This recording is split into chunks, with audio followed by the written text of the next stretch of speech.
submissions, and the quality of the submissions was so high that we could not accommodate all of the people that we felt ought to speak in 3.5 days in a series session. Because we will be operating in parallel, I ask that people be courteous when they leave the paper sessions and not make a great deal of noise coming and going so as not to interrupt the speakers. We do need to keep to better time in the afternoons than I have managed to do in the morning. In the afternoon, calorimetry parallel 1 will be in here. Theory parallel 1 is in the Regency B. Nuclear parallel 1 is in Regency C. And posters are being set up and can be viewed in Regency A. Thank you for your attention this morning. Thank you for the interesting discussion, and go find lunch. Good. See if you can get those slides for me.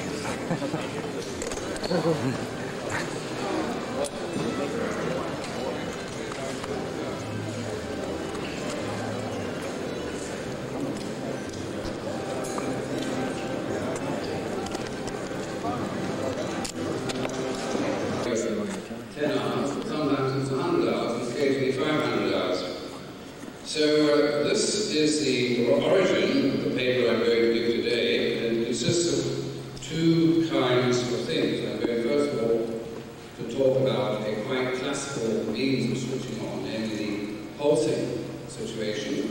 And I'm going to replicate a test of Takahashi pulsing and compare with other pulsings. And then I'm going to turn towards two other new kinds of triggers. Which are novel, and I'm going then to talk about damage. I think damage and the study of damage, I did refer to it briefly enough in the discussion this morning, is very, very important. It pertains to the type of hydrogen or material that we really are seeing and working with. So let's start off then by looking at the Takahashi setup. And the Takahashi setup that I'm showing you here is quite a normal Takahashi setup, nothing very special about it. So I won't dwell on it very much. Now let me see, does this work at all? No, not that one, let's try the other one. Yes? Alright, well we had 5 liters per minute flow here. We had Tanaka blade, this particular cell, 1 centimeter across here. The total area was 12 centimeters of the electrode. And we did calibration by utilizing the electrodes in the first few hours of their performance, assuming they were tool heaters. We calibrated in that way. We utilized a wallet counter for testing tritium. We found we took tritium every 3 days. And that's just about a lot. That's the basic thing. And then, of course, we did the Takahashi pulsing. And the Takahashi pulsing looks like this. It's exactly the same as he did. Simply our current densities.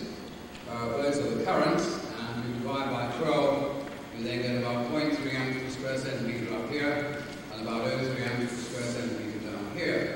You note the length of the pulses when it's in the ramp mode. This is preparing it, charging it up for 20 minutes at a time. That goes on for about a week, and then after that you turn to what he calls low-high, which are long pulses, 6 hours on and 6 hours off. The same current densities. So that's the preparation for it, the background. And then we come to the DPD ratio. We measure the DPD ratio quite conventionally by utilizing the 4-probe method. There it is. You can see it starting up. And during the time when we have the sawtooth, there's the type of behavior we're getting, and there's the type of behavior for the long term over something of the order of 50 days in the end, 51 days. Notice that the variation of DPD isn't very great during those low-high modes. It goes down to 0.81 or so, it goes up to about 8.5 or so. So it doesn't vary very much at all. But nevertheless, it has the effect of keeping the heat up and eventually, in the beginning, turning it on. and in a time which might be a bit long for many phenomena, but it's still quite short for this phenomenon, namely 1 week. Now here is the heat results that we got from it. You see they vary quite a bit during the 51 days, but here, so we go. Get them off the box, yes, here we are. And the average heat is about 22 watts. That works out to something like 33 watts per cc, and the watts per square centimetre work out to about 2. The total heat we produce during this time is about 50 megajoules. Now, I'd just like to compare that Takahashi pulsing with the kind of pulsing that I have done on other occasions, particularly when I worked with Dr. Hodgko. I presented this diagram quite a long time ago, namely at HOMO, and in this case, the pulsing is much deeper, 0.850 for DPD, and you can see that as you go down towards the anodic side, up towards the cathodic side, down anodic, up cathodic, you gradually begin to develop the heat until it gets quite large after about 6 cycles. So that's a different kind of pulsing. Qualitatively the same, it's the same idea, to and fro. I think now I count at least half a dozen laboratories who are doing this kind of thing, that they vary in detail. But I'd like to consider a theory of pulsing, why cyclical pulsing is good. And this theory I'm going to project is, of course, speculative, it hasn't been proved, but I go back in forming this to some observations that were made right in the early days by Robert Huggins, who was probably here, he was here at the meeting. And what he used to do was to melt the palladium. He used to take it in the virgin state before any hydrogen or deuterium had been involved on it, before any hydrogen had been involved on it, let's say, and melt it and find lots and lots of hydrogen inside it. Theory being presumably that moist air, water, dissociation, hydrogen, etc., etc. And so what I'm going to suggest, let me add 2 more things. Hydrogen sticks to palladium much better than deuterium if they are in equal concentrations. And another thing, that within a metal in general, dislocations are points of very high solubility. In fact, they're also points of very high stress. And with that in mind, let's look at this little picture and see if we can make some sense out of it. Here is my concept of the palladium before you start. There's plenty of light hydrogen there, in my theory. C suffix sigma, the concentration of hydrogen inside a stress sigma, C0 e to the sigma V bar, that's the partial relative over RT. So at the dislocations then, this is rather a poor representation of dislocations, plenty of excess H.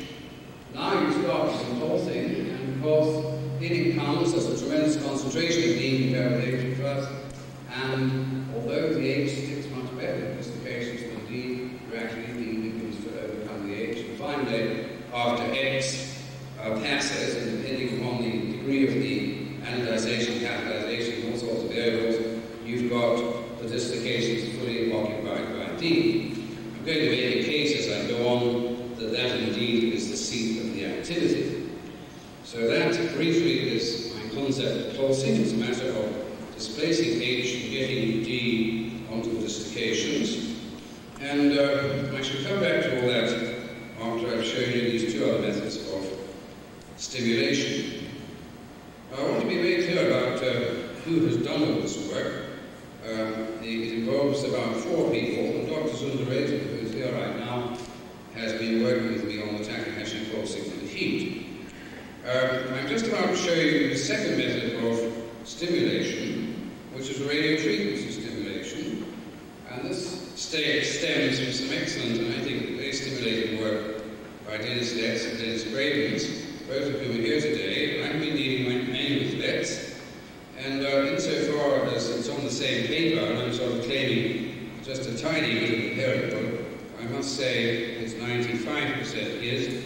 I have worked with him on one occasion for about 2 hours, and I have seen the phenomenon and made sure it doesn't possess it. So this is what he does. He puts a coil around there, and it's a radio frequency coil.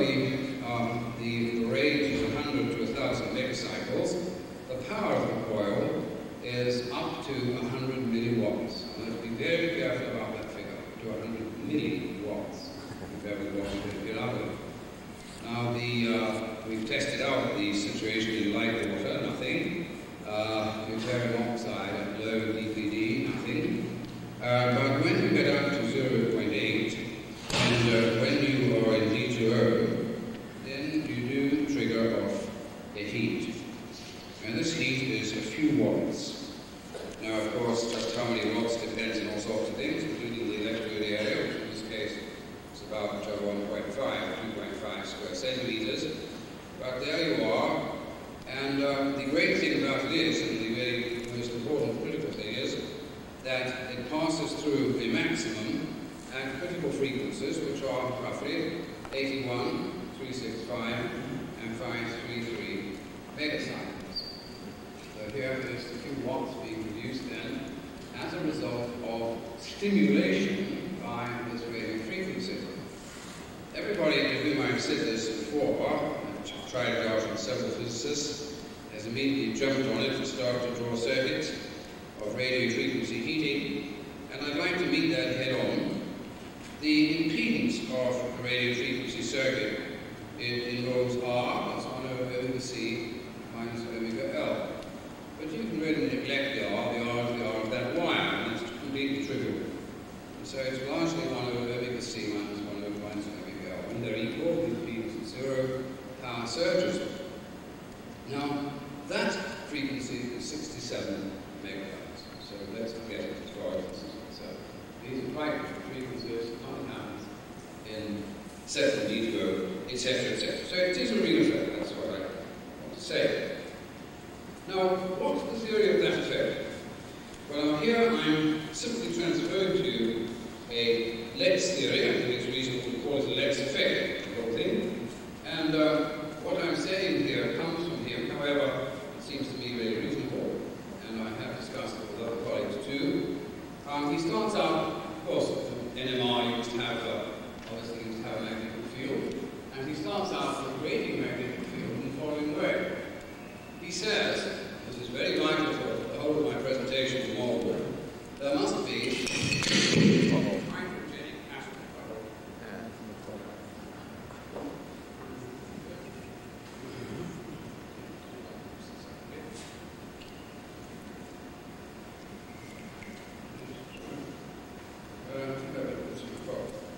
There must be a hydrogenic atom, and if there is a hydrogenic atom, then you have a velocity of rotation of the electrons, velocity of light, orbital velocity, all that standard Bohr stuff, and then you get down to the frequency of the NMR, the magneton, the NMR moment field, that's constant with spin.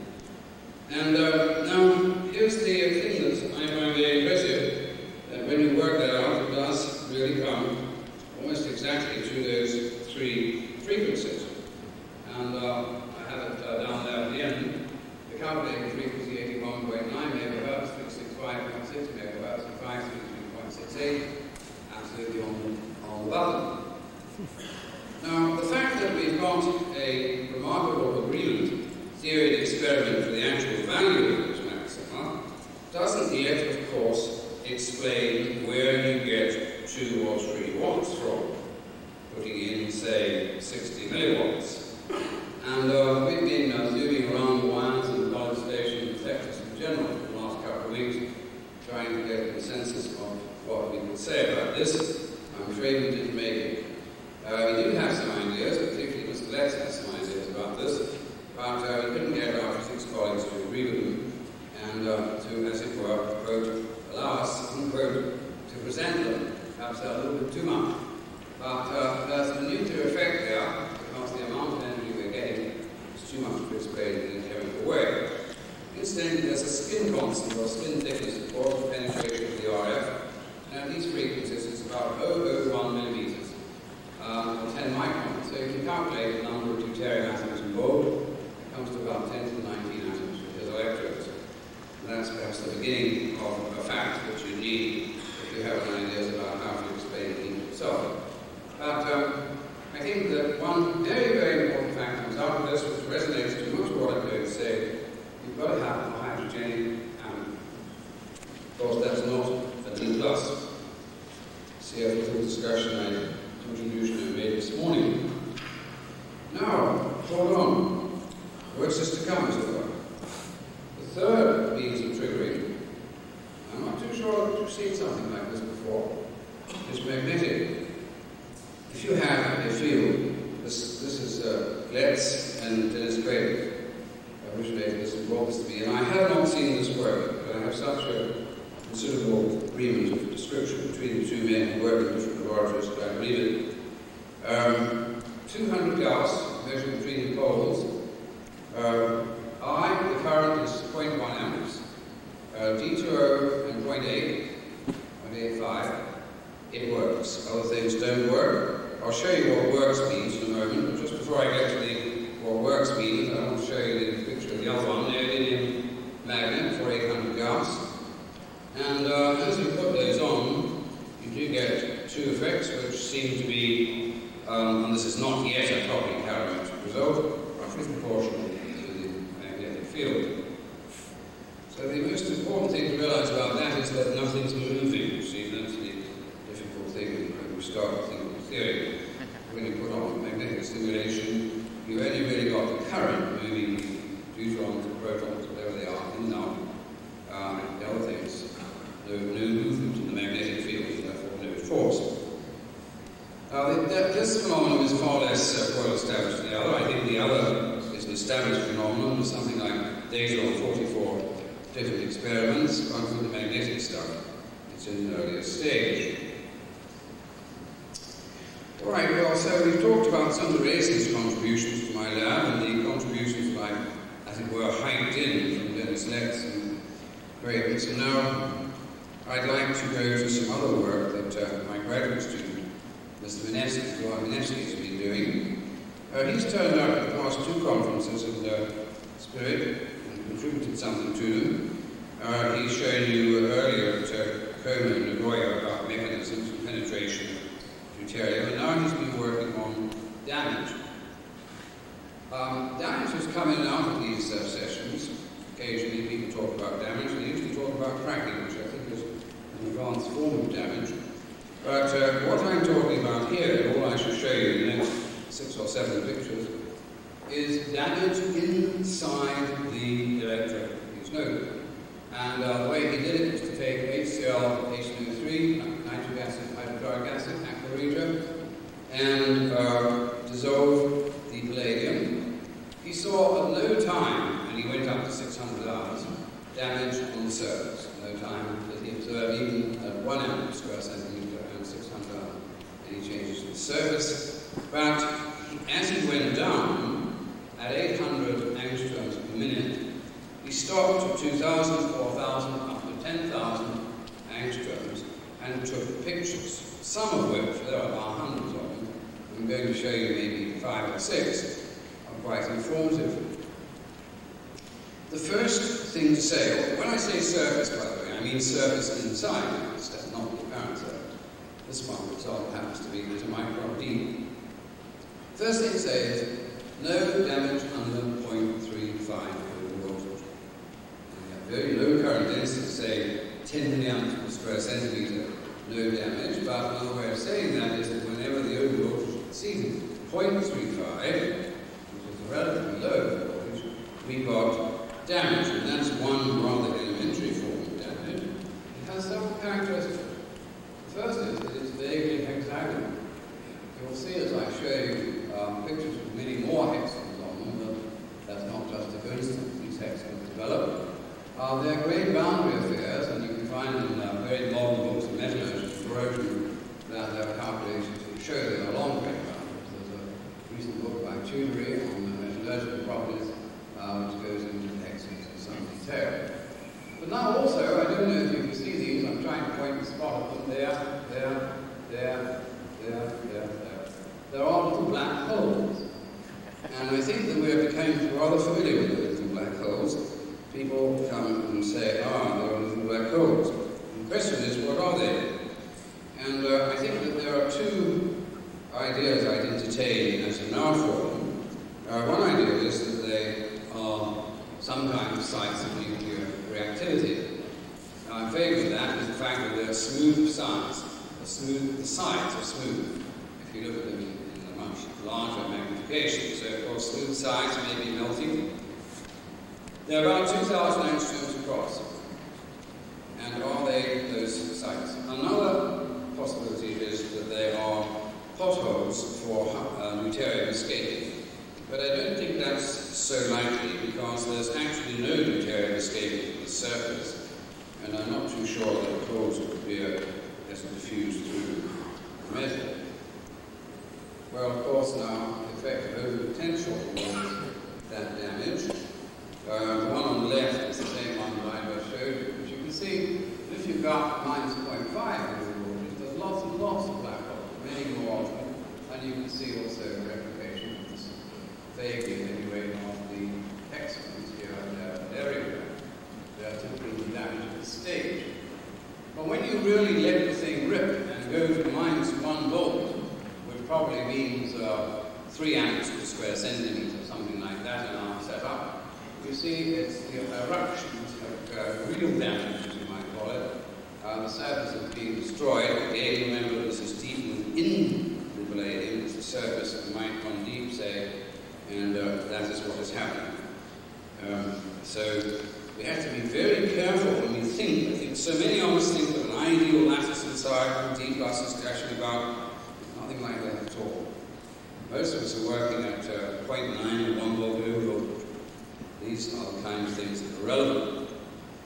Well, the effective temperature, we only did 2 temperatures, but we went up to 50 centigrade, and you can see that you get a lot of islets coming up there and forming across the surface. And this is only at 0.5 hours, so of course, by the time you get up to 100 hours or something like that, they have probably occupied most of that level. That particular one is 10 micrometers. I forgot to mention in introducing Zoimenes's work that he works in 2 techniques of looking at the surface. He works with SEMs, everybody would under few circumstances, but also he uses Normoski interference spectroscopy, which is Normoski interference spectroscopy, which is contrast spectroscopy, which is an optical technique. It does give you rather clear situations. Now there's this is time, effective time, there are hexagons coming up, increasing. But by the time you get to, I think it's almost 50 hours, you get a islet form and extreme eruption by the time you get here. Okay, well that's the end of my presentation then of those damaged things. I have got one more thing I'd like to say about the theory of damage. And that is, we're going to be going 25 minutes. It's 40 minutes talk. Yes, well, 45 minutes will be 2:15. So now, what is the switch-on potential? How can I calculate it? Well, I think I can. I put down my 2 mechanisms of hydrogen evolution. Here's the rate determining step in one of them. But as I go up in current density, my theta, the coverage on the surface, increases. I get to the rate determining step is the other one, the second reaction. Theta is now near to 1.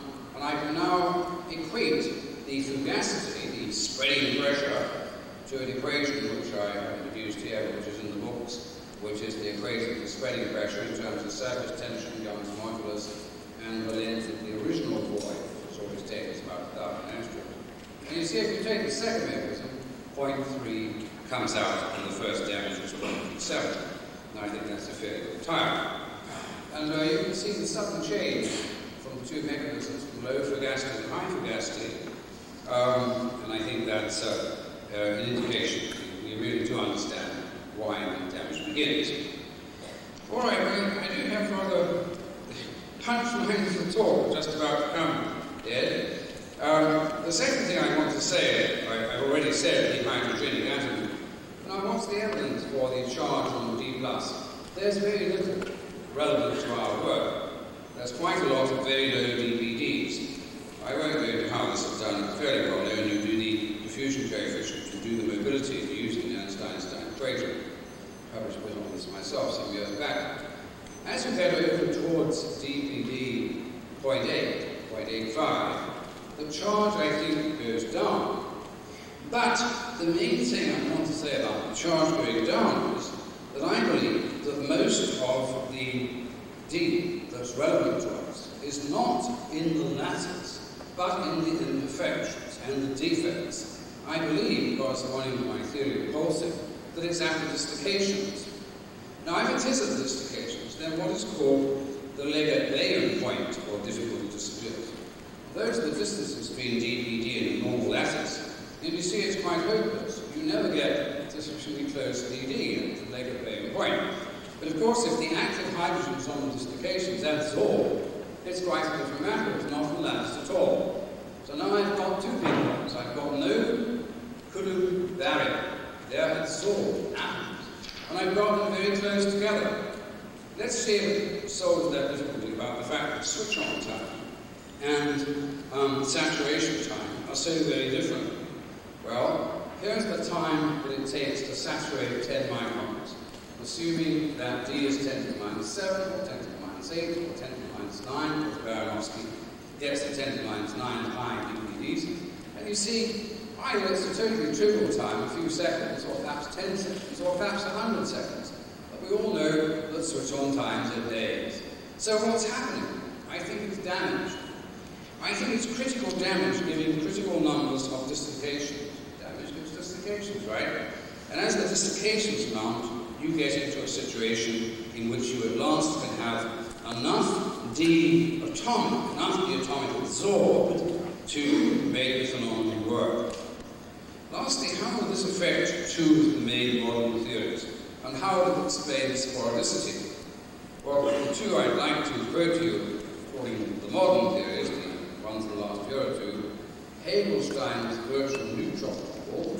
I couldn't get Dr. Hagelstein to give me a diagram of his idea. This is entirely mine. But you know, he thinks of virtual neutrons, they escape from the neutron. They're out there, according to classical theory, for an incredibly short time, like 10 to the minus 18 seconds. But he has ideas whereby they go out there longer. Well, that's one idea. And the other idea are these ideas spreading through Ducharov, who certainly is going to talk about that at this meeting. And there are ideas which are effectively transputational, namely reaction of PD with D. To give you, as an example, there are many more in his papers, a few of those things there from which he gets, indeed, the heat. Now, I think both those theories would be contributed to by my concept that the basic thing in cold fusion is not cold fusion, that it's a low-energy nuclear reaction which takes place between adsorbed D with no Coulomb barrier because it has a charge of 0 and either in another D leading towards the idea D plus D gives you even 4 plus gamma, that type of thing, or PD plus D gives you a number of nuclei. So I think that in what I've said here, in summary then, I'd say that the things we ought to look for, most of all, we ought to ask ourselves what the conditions, the connections between damage and effectiveness of the reaction. Are those amazing results of Kuhnemann-Matthews before this morning indicative of something I said that confirms that if you go with too much damage, you'll eventually reach the surface and D will start coming out, so everything fails. But there's a multiple amount of damage giving you the dislocation. The whole thing happens in the first 10 mu, and that's the basic idea of why you get through the Coulomb barrier, Legat-Bayen point is removed, and so forth. So anyway, those are the ideas I brought to you, plus the Let's effect. I hope that we can discuss it. Thank you.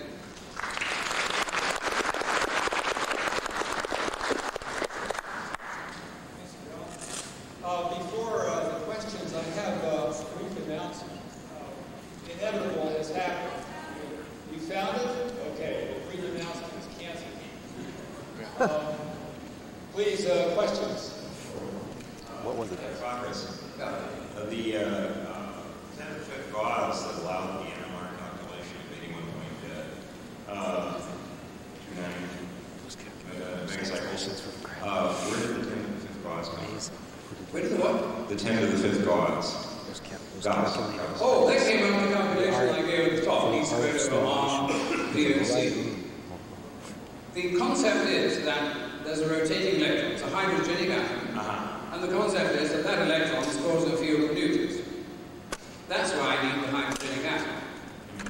In other words, it won't work with the D plus at all.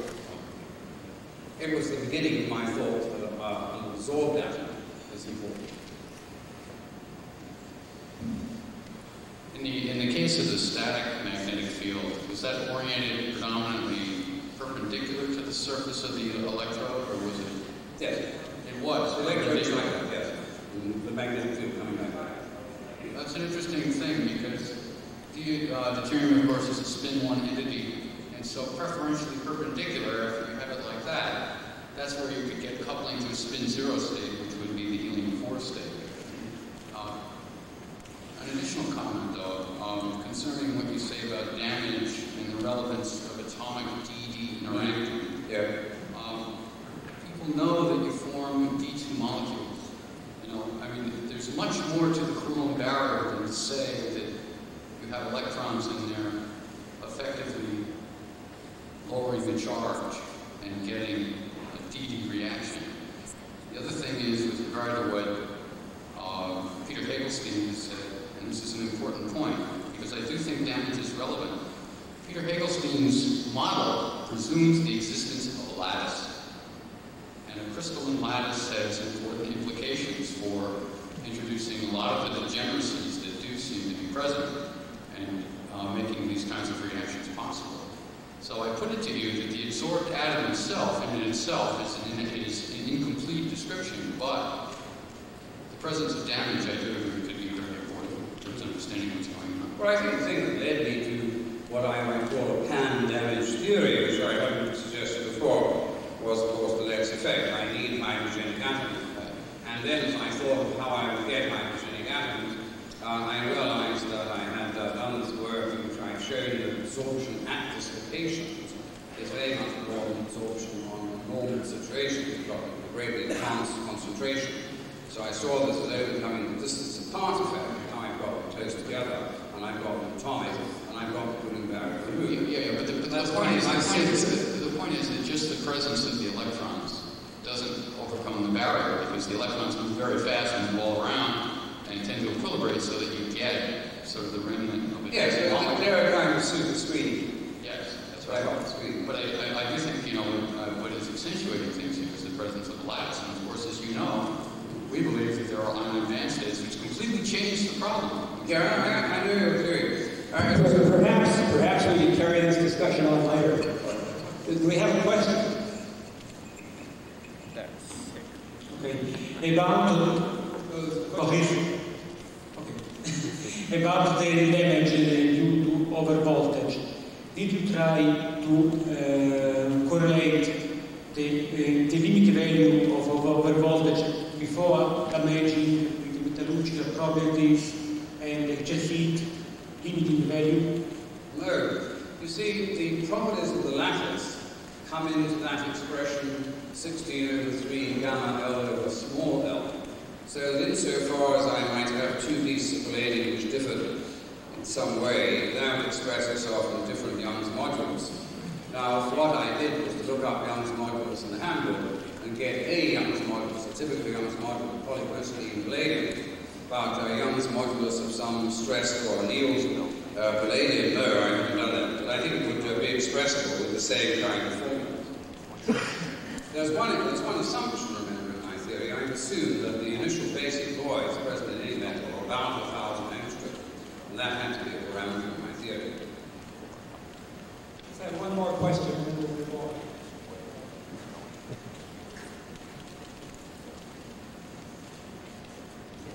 John, I'd like to point out to you that the first approximation, and depending on the orientation of the dislocation in FCC lattice, distance apart of the atoms, the dissolved atoms, is essentially the same as the included atoms. There are small differences, but nothing at all that will overcome that will qualitatively change the distance apart.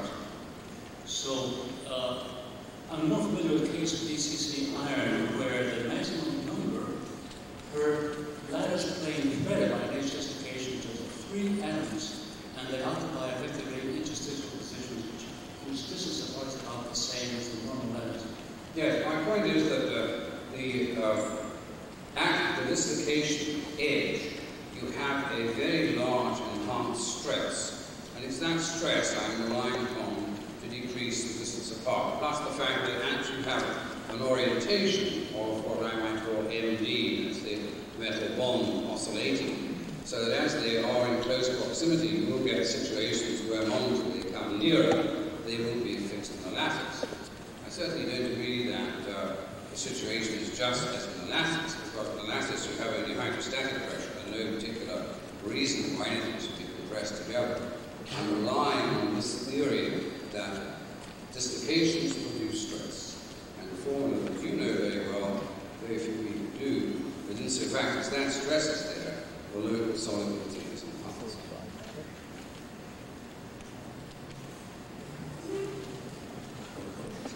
That's it. Thank you very much, Mr. Gomez. So the next talk will be Search for Nuclear Products for Cold Fusion by Dr. Miyamaru, Chi, Inoguchi, and Professor Takahashi.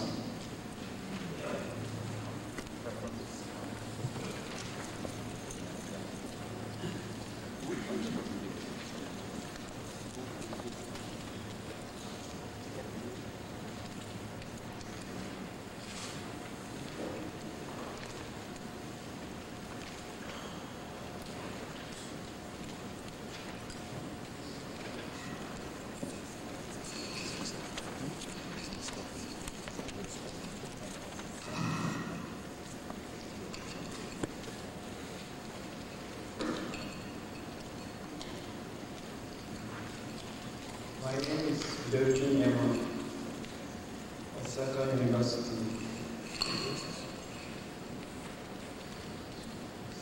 The title is Search for Nuclear Products of Cold Fusion.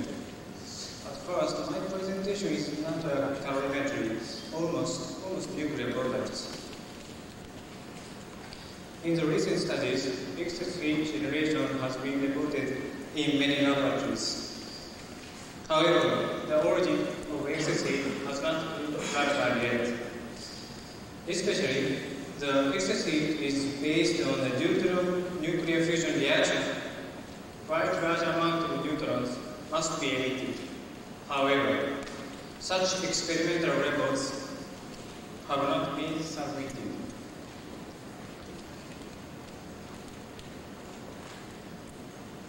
This fact indicates that normal duty reaction doesn't explain the excess heat completely. When we try to recognize the excess heat as a nuclear origin, we will have to assume unknown nuclear reactions or abnormal fusion processes. If unknown diffusion reactions occur, it is difficult to predict what kind of and how much nuclear products are generated.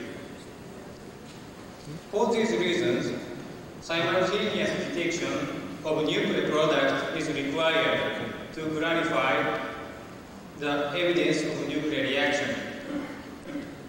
In this study, we have designed a closed-type electrolysis cell for online measurement of neutrons and the deuterium loading ratio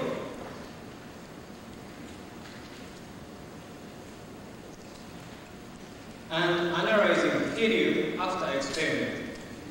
Some electrolysis experiments were preliminarily carried out in search for nuclear products.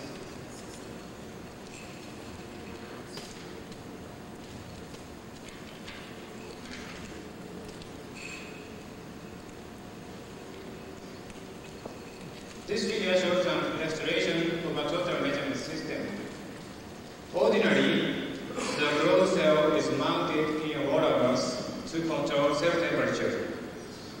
In case of neutron measurement, the water bus and other current equipment may decrease neutron detection efficiency. Therefore,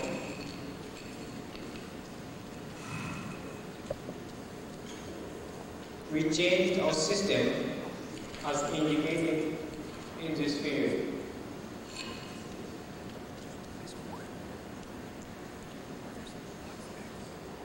The growth cell is placed into the palladium blocks to decrease neutron background.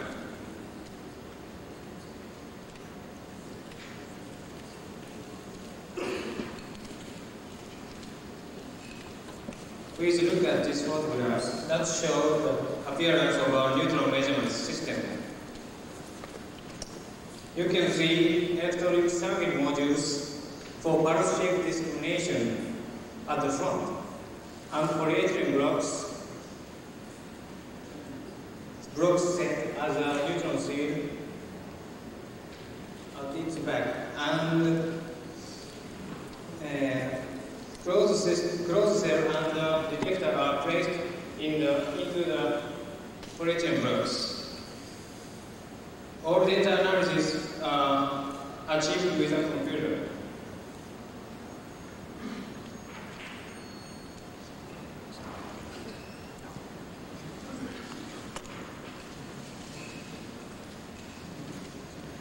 These photographs show an outer appearance of the closed cell.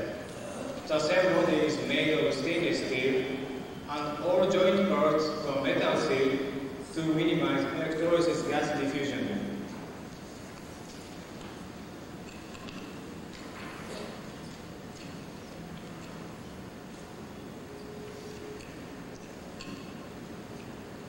This is a cross-sectional view of the closed cell. Inside of the cell is all Teflon coated to avoid alkaline corrosion. A palladium cathode plate is placed, supported by a Teflon sample holder at the center of the cell. The size of the palladium plate is 2.5 cm wide, 2.0 cm long, and 1 mm thick. A platinum wire node is surrounding the cathode with spiral shape. A stainless steel sun couple is installed to monitor cell temperature. Recombiner plates are placed within a mesh platinum cage at the upper space. A semiconductor pressure sensor is employed to monitor cell pressure. Online loading ratio is evaluated from the monitoring oxygen partial pressure. Using this closed system, electrolysis gas is able to be stored over a long period. Helium analysis with high sensitivity is expected, even if the excess heat is slight or intermittent.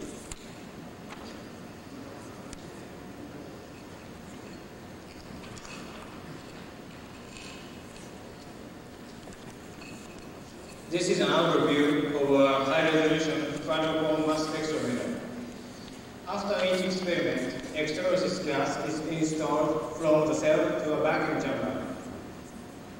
The analysis vacuum chamber is all stainless made and always evacuated 10 to the minus 8 ton.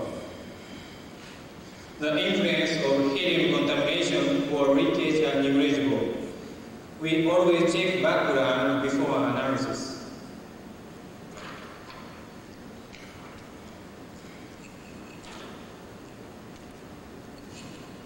This mass spectrum indicates the resolution of this device. This is a test data. This is a signal of helium with a mass number of 4.00. And this is one of deuterium with 4.28. In this way, you can see significant separation between two peaks. With the resolution that we set, we could experimentally obtain the detection limit of approximately 10 to the 14th helium atoms.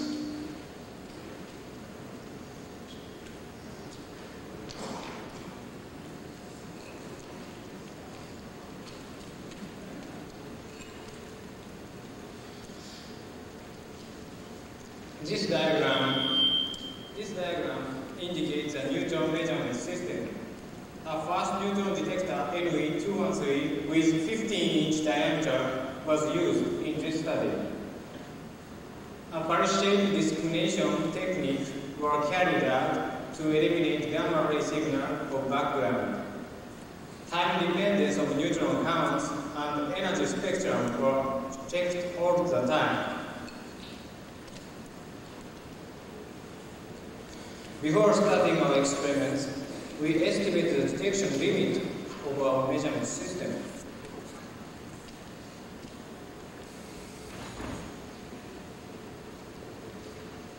When 1 watt excess heat is generated by a nuclear fusion reaction, the fusion rate becomes about 10 to the 12th event per second.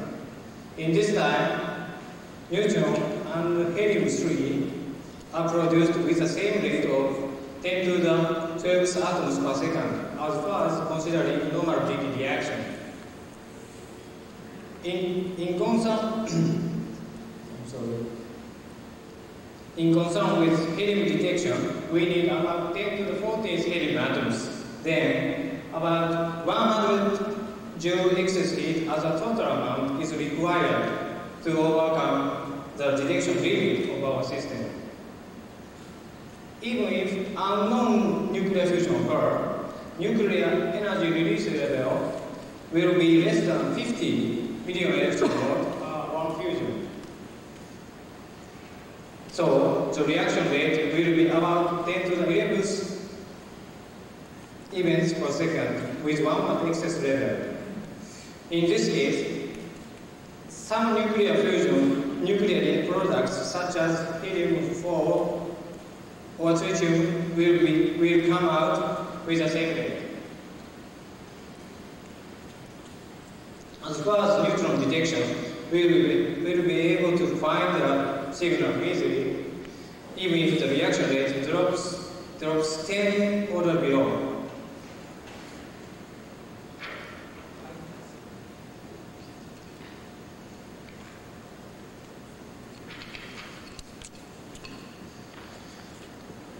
During 3-month experiments, 4 cold-worked palladium samples were studied.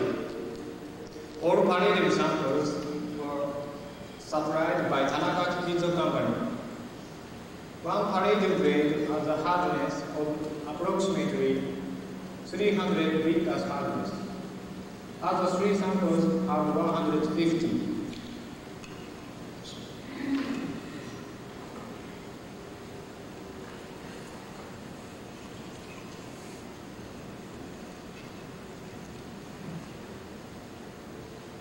We don't take any chemical or any treatments. An electrolytic solution which we used was 99 deuterium rock oxide based on 0.3 lithium molding with 600 cc. In some cases, the electrolysis current was operated with various pulse mode, expecting high loading ratio. The current density was changed from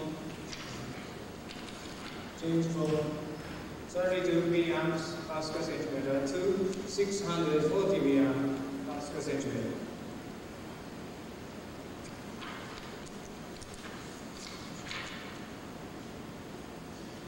This figure shows the time dependence of the loading ratio after starting electrolysis in experiment 4. Applied electrolysis current during the first 5 days was 160 milliamps per centimeter. The loading ratio increased rapidly in first 1 hour and gradually in 100 hours. This figure is just 10 hours. And after that, it became stable at 0.85. This is a typical feature of deuterium absorption in our studies. In almost cases, the loading ratio was saturated at near 0.85. When we keep a high current density, the loading ratio remains stable over a long time.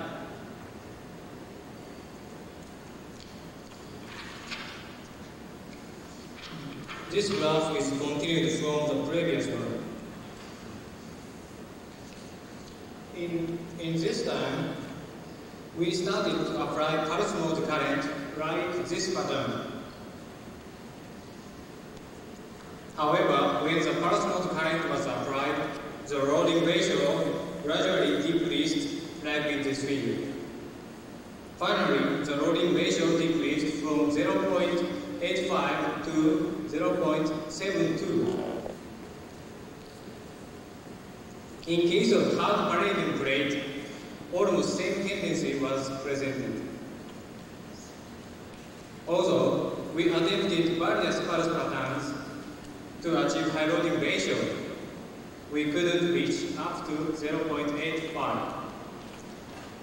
We think that the reason for decrease of the loading ratio is microscopic cracks occurred during the process of frequent absorption and desorption. In this sense, it is necessary to consider metallic characteristics of individual palladium when we operate the current to achieve high loading ratio.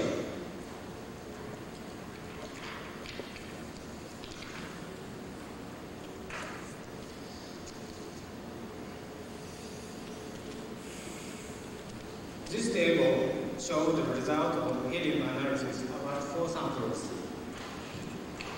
We investigated helium-3 with a mass number 3.02 and helium-4. There weren't any significant signals beyond the detection limit.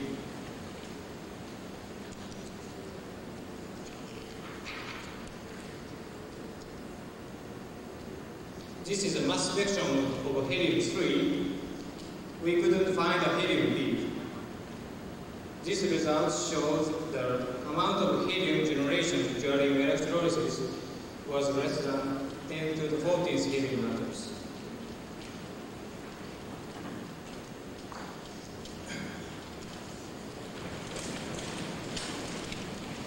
We attempted to perform neutron measurement only on hard palladium plate. Slight fluctuations were observed in the time dependence of neutron counts. However, some fluctuations are rarely caused by the instability of the PSD modules for high voltage power supply.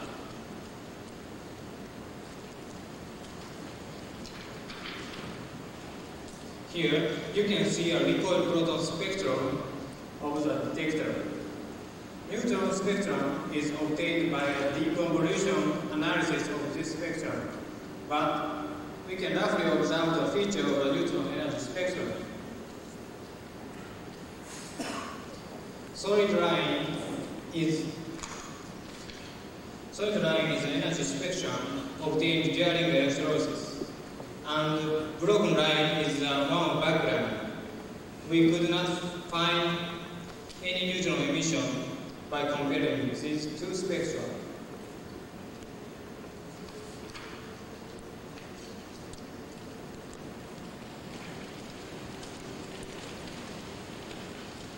In addition to these experiments, I would like to show the open type electrolysis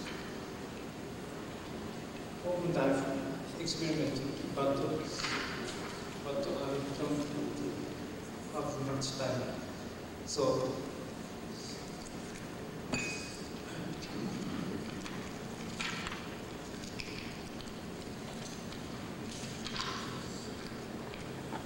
the open type is focusing the neutron and the calorimetry, but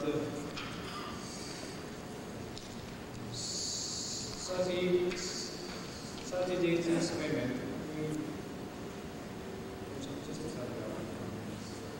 we don't find any excess heat and neutron emission. The conclusion. As a conclusion, we established neutron and helium measurement system using closed-type electrolysis for cold fusion. Although palladium sample with two different hardness or preliminary study. We could not achieve high loading ratio up to 0.85. No significant nuclear products have been detected. In the future studies, we will make effort to search for the key to the excess heat production and improve sensitivity and accuracy of our measurement system in order to clarify the evidence of nuclear reaction. Thank you.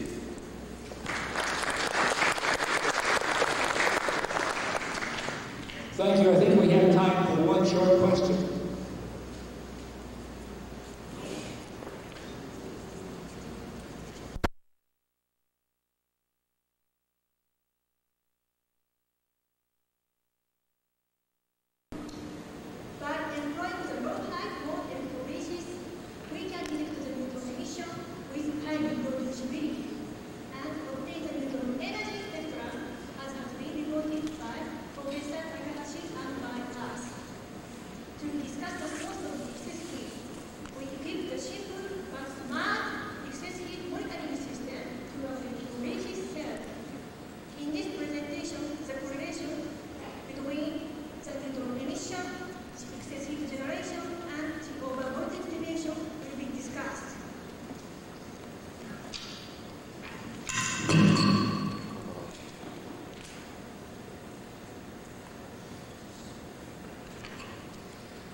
I'd like to show you a table of electrophoresis conditions.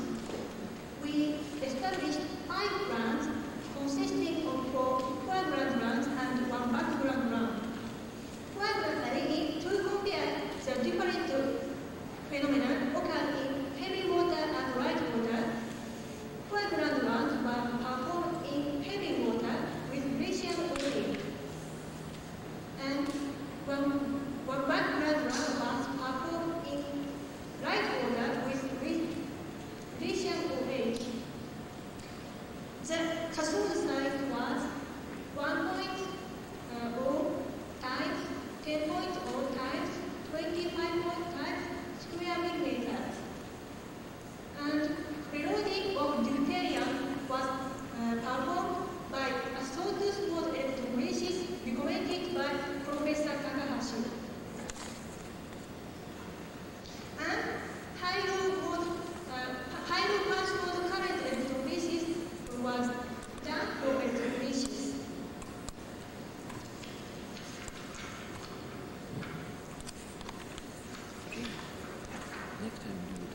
This is a figure of the cell.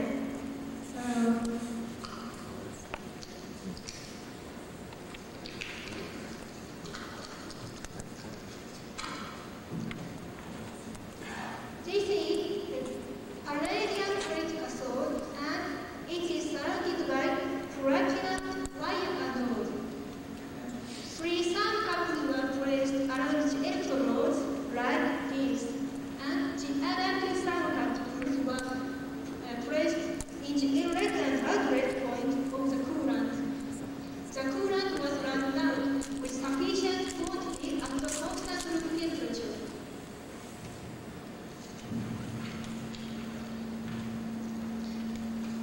And this is the schematic diagram of our computer control system. The current and the voltage and the temperature were acquired into the computer every 5 seconds.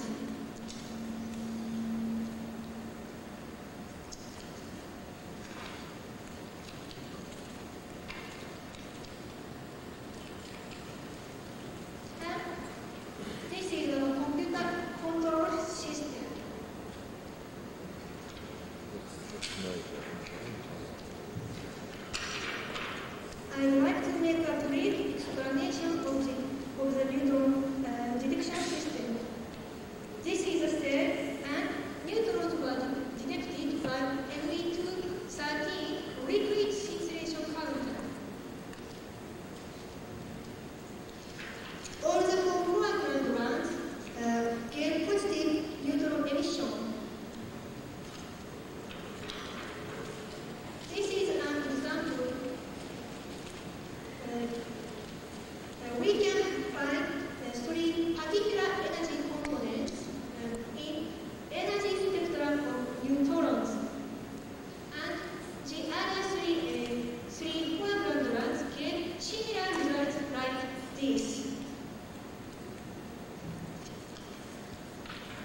check of the calibration curve, then comparison of the cell temperature with calibration curve, and evaluation of excess heat.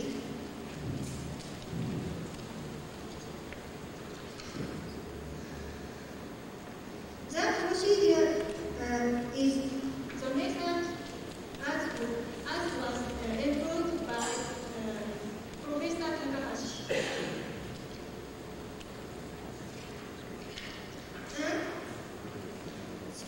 Schematic explanation is shown here. We change input power and plot this cell temperature like this and make a calibration curve. The upper deviation of the cell temperature of the electrolysis means excess heat generation curve.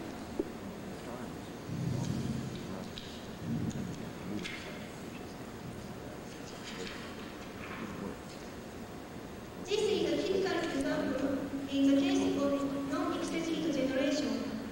The cell temperature of the electrolysis is just on the calibration curve, like this.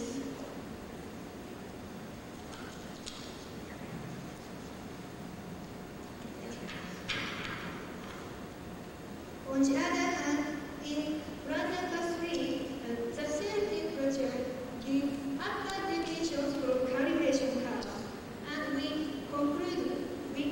can conclude that the excess heat generation.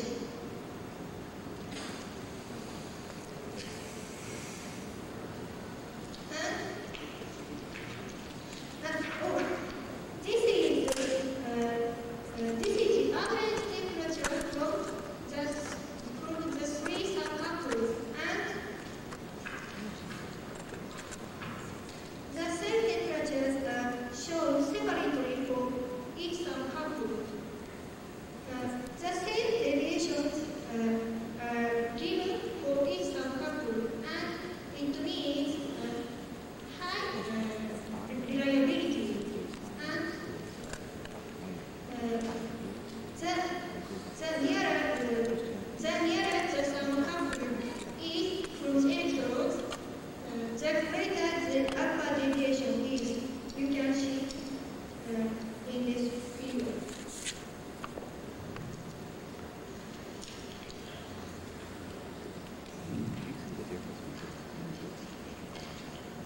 We try to know the value of the excess power. The excess power increases with increase of input power like this.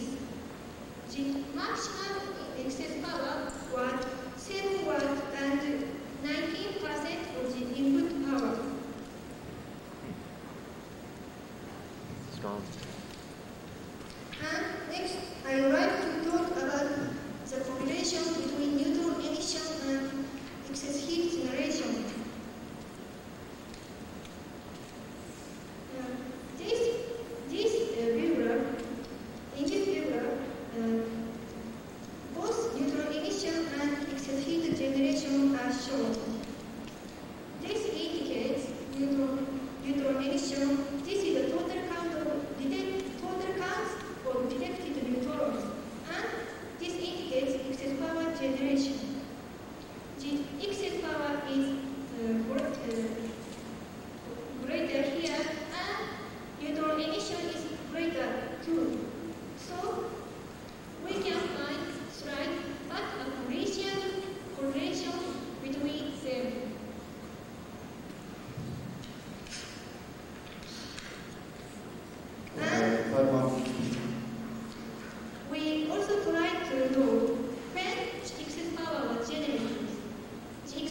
the increased rate of over voltage changes here so much.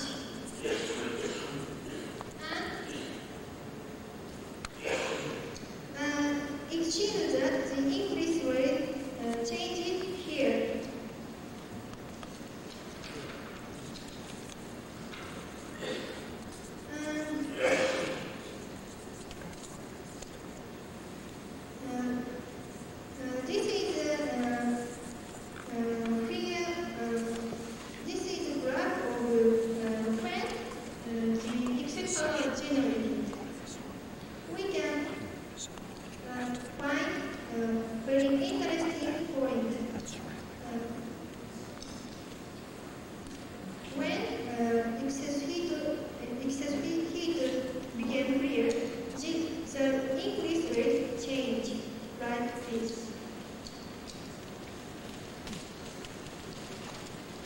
Moreover,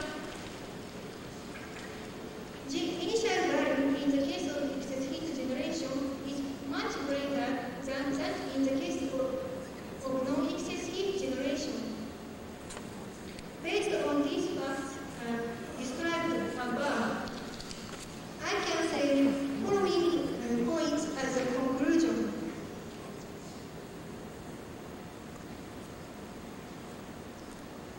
All the foreground ones gave the positive neutral emission, and one of them gave the positive excess heat. There was a slight but appreciable correlation between the excess heat generation and the neutral emission.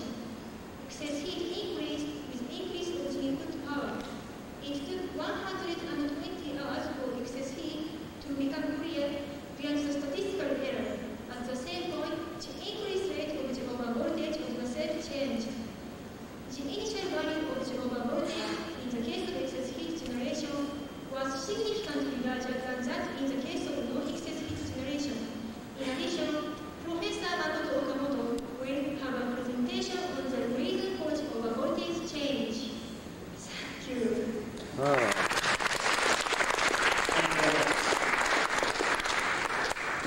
Any questions or discussion?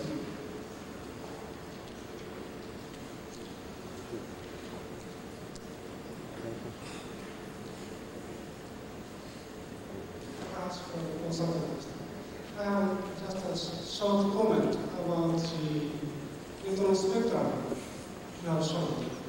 And you said you saw 3 peaks with the red color. But if I use the lowest one, there was some peak. However, for the upper part, for me, it looked very difficult to say something like peaks there because of statistics. So maybe, I mean, we don't have such peaks for high energy.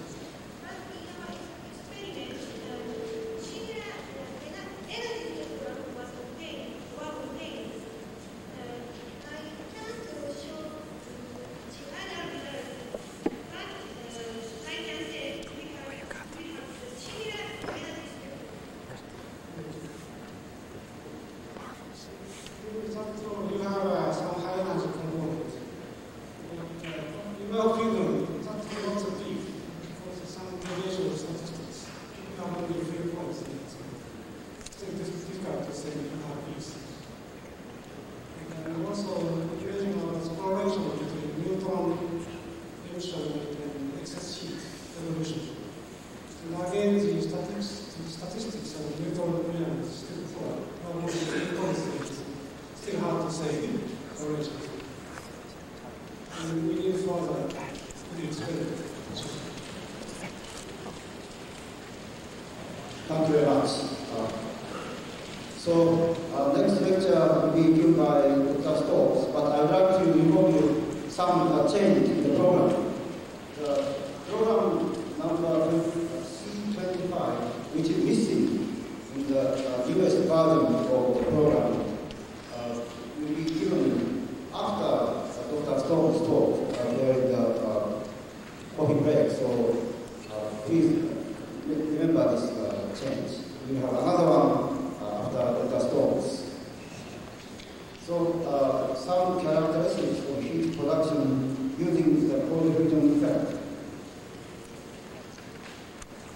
describe the second part of the series. The first part was described in the conference in Nagoya and has since been published in Fusion Technology. And this study is of the palladium supplied by Tanaka Metals in an effort to evaluate heat reduction. The first part of the study used the palladium and the protocols Professor Takahashi published and successfully reproduced his technique, produced excess heat. Two other batches of palladium were tried without success. We now know why that's the case. Some palladium is able to create fissures and voids such that it cannot be charged. In other words, it produces excess volume when it charges up. This excess volume is caused by fissures through which the hydrogen material would leave. Finally, batch number 4 was tried with some success, but only after it was treated with aluminum as suggested by Kruger's group. So in both cases, we were able to reproduce protocols that had been published in the past and achieve positive results. This, to my way of thinking, is an example of reproducibility. Not perfect, but nevertheless, I was able to reproduce protocols that were published previously. But it's not that aspect that I want to describe today. There are several other features of the charging characteristics of palladium that I'd like to get into. The subject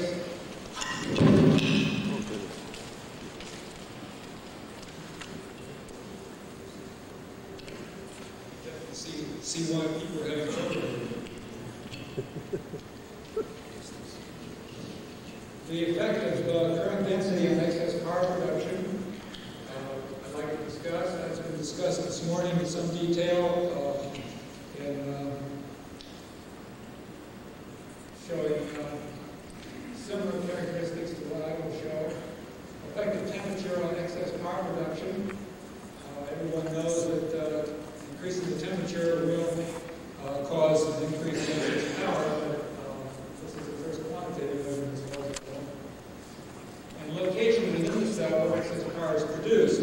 Everyone assumed, and rightly so, that the power is produced at the cathode. It is perhaps comforting to actually make a determination of that fact and to know that it's happening in a particular cell and that the excess power is not being produced by some artifact. Before I describe the results, I'd like to at least give you some background in the design of the calorimeter. This calorimeter was designed so as to address the various legitimate issues that critics have raised and try to, as many people in recent times have done, create calorimetry which is not challenged, or cannot be challenged readily, and hopefully not at all. The calorimeter is stirred, it's sealed, there's a recombiner inside, it's pressurized with material, and the pressure is monitored both to demonstrate that the recombiner is working as well as to get the stoichiometry of the flame. It's a parabolic type calorimeter with the jacket being the reference bath. And the temperature is measured in 2 locations within the interior to further reduce the gradient effect. One thermocouple is near the top, and one is near the bottom of the intermediate section. Now, in order to determine the region from which the power was being generated, the anode and cathode structure was modified. This is a plate of palladium. It's surrounded by a sheet of platinum wire cloth. And there's thermocouples located, one on the inside of this structure and one on the outside.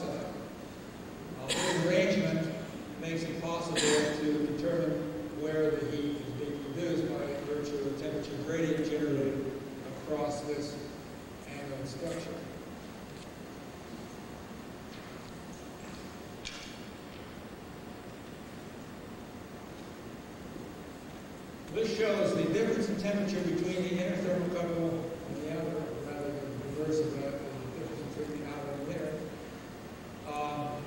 as a function of power. Now, let's examine this line here to start with. This is a line that is created by applying simple electrolytic power to the cell in the absence of excess power. And this line goes out to 40 watts. See, this terminates at 3 watts. So this line is well determined and is very independent of applied power. In other words, normal electrolytic power is fairly evenly distributed in its production within the cell.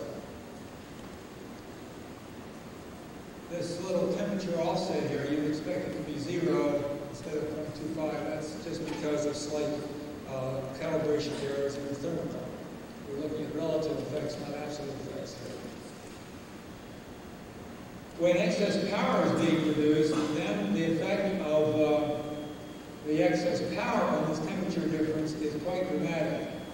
And you can see that as the excess power production increases, the temperature of the inner part becomes larger than the temperature of the outer part, indicating that heat is being generated within that structure where the cathode is located.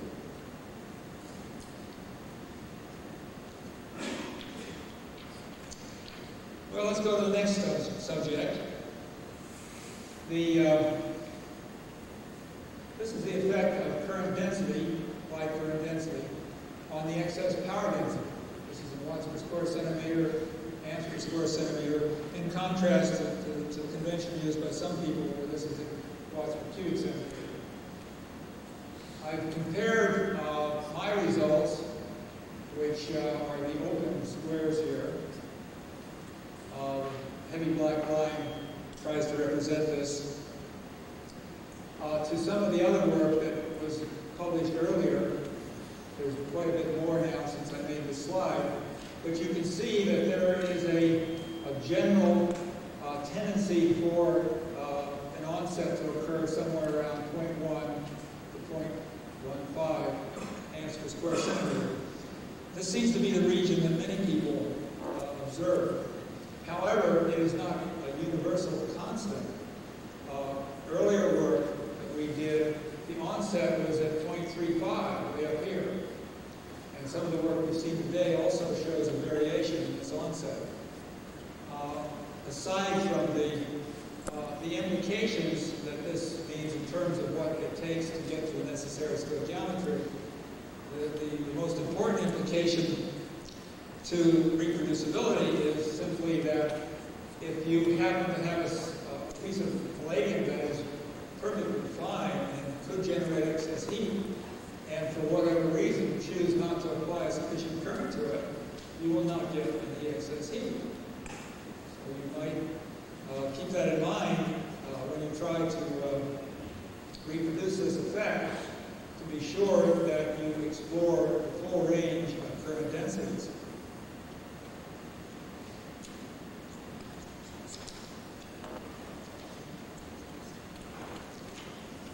Now, the effect of temperature has been explored in this calorimeter by changing the temperature within the calorimeter by applying heat through the internal heater. We calibrate the system with an immersion heater, and by applying power to that, we can raise the temperature of the internal, the electrolyte, without changing the calibration constant. If you try to do this by changing the bath temperature, then the calibration constant changes and we have to recalibrate it. This avoids that problem. However, it introduces another problem of its own, and that is the temperature range is rather narrow. But you can see the data are sufficiently accurate that you get a reasonable curve as a result. And you can see that in going 60 degrees from here to here, the excess power has gone up from 1.8 to 2.8 watts. So it's a significant increase. Now, I'm not suggesting that this represents all temperatures or all conditions of the electrode. It certainly is going to be a property of a very complex property of the situation that exists in the electrode. But it does give you a handle on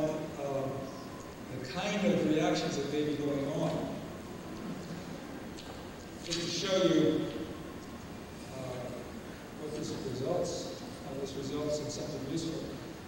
This is the Arrhenius plot, log excess energy against 1 over t. And from this we can get a slope, and that slope, that slope can be translated into an energy, and it's about 15 kilocalories per mole. For those of you who are old enough to remember what a kilocalorie was. Now what does this mean? Well, we know that the stoichiometry is an important factor in determining the amount of heat. But there are a number of impediments to achieving a high stoichiometry. For example, the deuterium has to pass through a barrier at its own surface. It has to diffuse through the palladium, and then it has to react in some peculiar way to produce a special condition within the palladium in order to produce the environment for the nuclear reaction. These reactions, some of these reactions will be rate limited. Some of them will be the reactions that prevent the sufficient deuterium from being concentrated in the right locations to produce the right environment for excess heat reduction. And it's that energy, at 15 kilocalories per mole, which represents the rate determining step in achieving this high stoichiometry. I might observe that diffusion in palladium is normally in the neighborhood of 6 kilocalories per mole, so this would suggest that diffusion through palladium is not the rate limiting step. The question is, what is the rate limiting step? More careful examination of this behavior in a quantitative way with reference to different conditions within the palladium, I think may answer that question. Conclusions. Reproducibility of the effect is no longer an issue. It may be an issue to individuals because of their own personal frustration and lack of funds, but as far as there being reproducibility of the phenomenon itself, this work, as well as many other studies, have demonstrated that it can be effectively produced. The amount of excess power depends upon the magnitude of the applied critical value. That's been amply demonstrated by many studies. The energy of the barrier that determines the need-to-PD ratio is about 15 kilocalories per mole. And the excess energy originates in the palladium cathode, which is no great surprise, but it's comforting to know that someone who's able to see. So thank you very much. Thank you very much. So, some questions?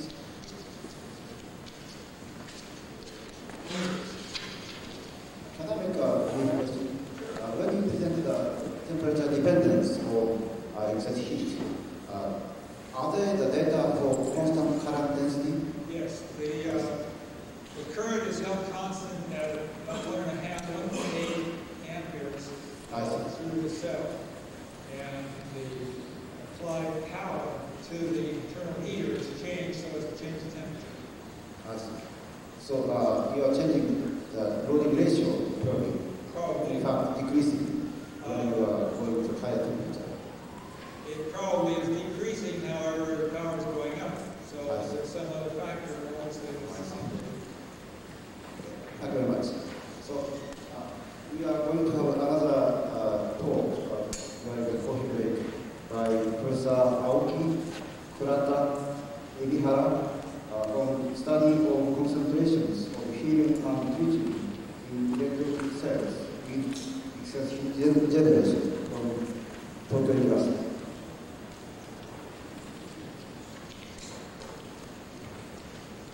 During the coffee break? No, they're gonna squeezing him out. I don't know, but when should we go there first? After the coffee break. Well, you're kindly introduction.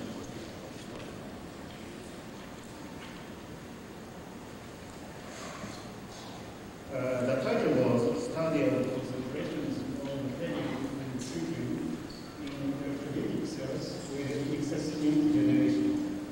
This work was done by myself, and the brother and the baby Hara.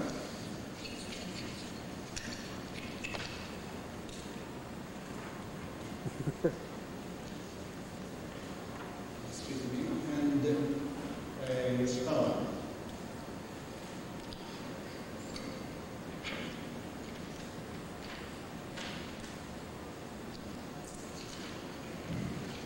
The purpose of this experiment is to obtain the quantitative information about the relationship between quantities of nuclear ashes, for this case, helium and tritium and neutron and gamma-rays, and scale.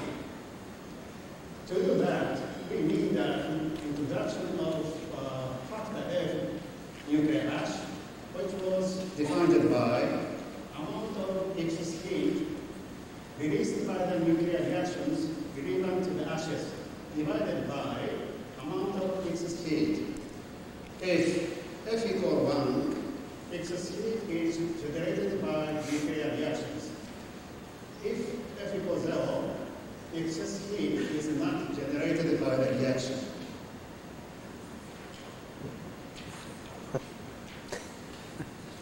Assume the nuclear reaction was D plus D equal helium-4 plus 23 MeV, and the condition of no gamma ray emission.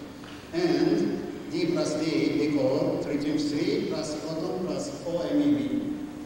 And D plus D equal helium-3 plus neutron plus 3 MeV.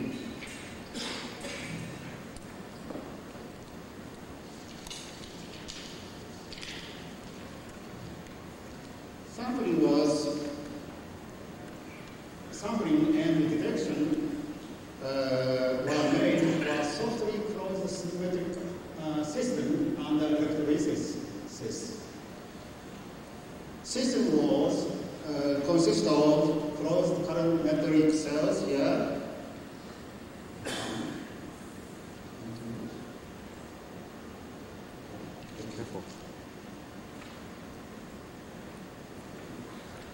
Closed colorimetric cell, closed red line, and catalyzer glass tube and gas volumeter here. Sample was helium gas in gas bag and tritium water in recombined heavy water and tritium gas in cell.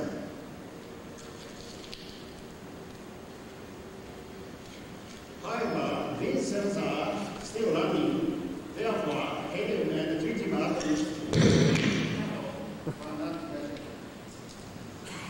That's stupid.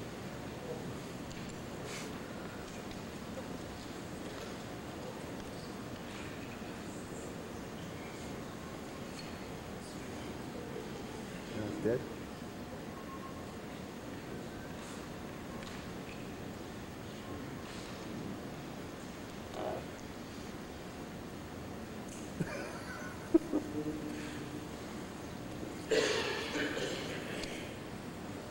And also gamma ray detection and neutron detection was made to put the detector to the cell surfaces.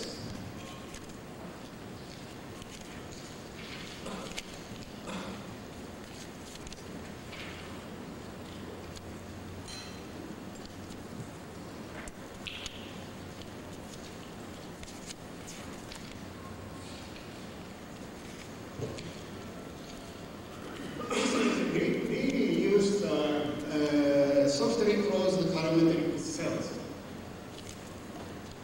Cell is composed of some shielding box here, and the outer tube here, and inner tube. Electrodes and calibrated heater were put in the inside of the inner tube. Cooling water was introduced to the outer tube, and calorimetry was made by observing temperature differences of after cooling water at cooling water inlet and cooling water outlet. Sample was sampling was made by upper gas sampling board here, and recombined video sampling board here, and also lower gas sampling board here.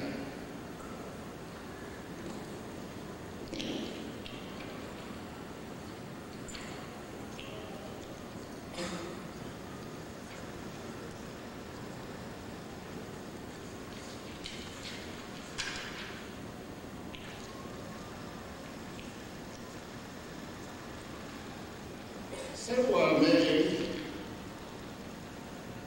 by hydrogen cathode dimension code 30 times 20 times 1 sheet, about 0.75 cubic centimeter. Anode is platinum sheet 50 times 50 times and 0.12 sheet. Solution was 0.1 mole MiOD or MiOH solution. Measurement of excess heat generations were made by 4 palladium D2O cells and 2 palladium H2O cells.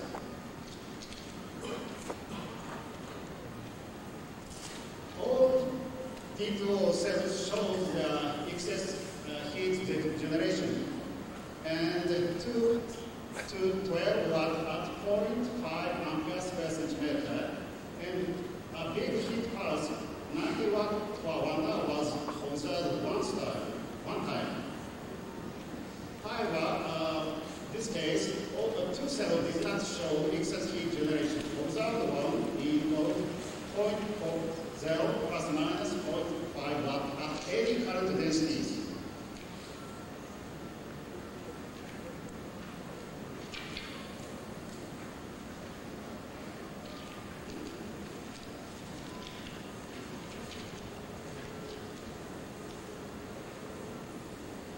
This shows a heat calibration curve for round 3AA3. Just like our water was 459 milliliter per minute. Fluctuation was less than 0.5%.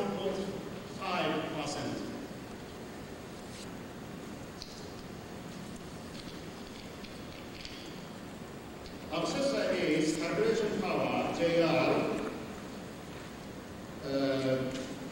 Unit is watt generated by the calibrating heater.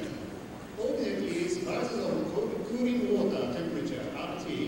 Unit is called microvolt here. Straight line is obtained. Exactly same calibration curve was obtained for all other cells. The line intersects 0 point exactly.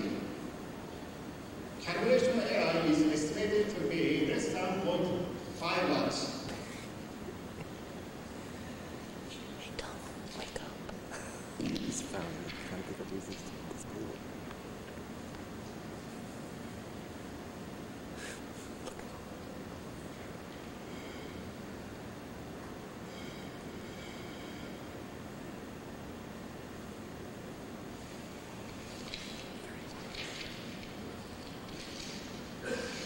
This shows excess heat current density relation for all D2O cells.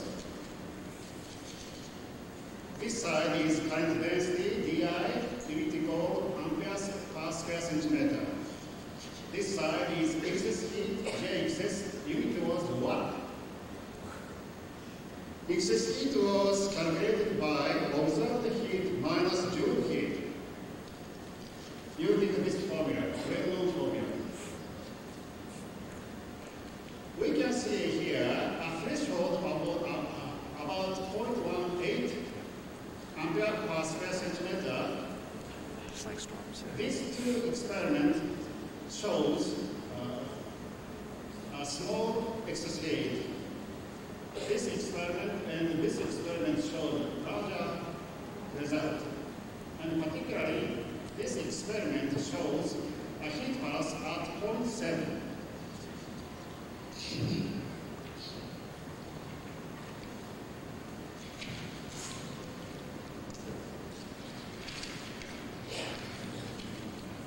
Five more minutes.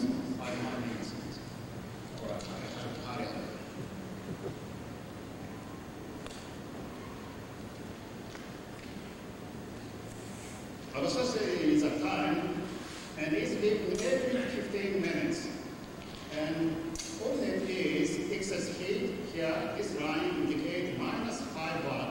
this line 20 watts, this line 45 watts, and up to 70 watts.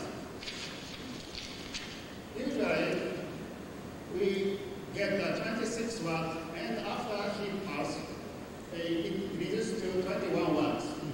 Heat pulse was 98 watts for 1 hour, November 23, 3:45 to 4:45 at midnight.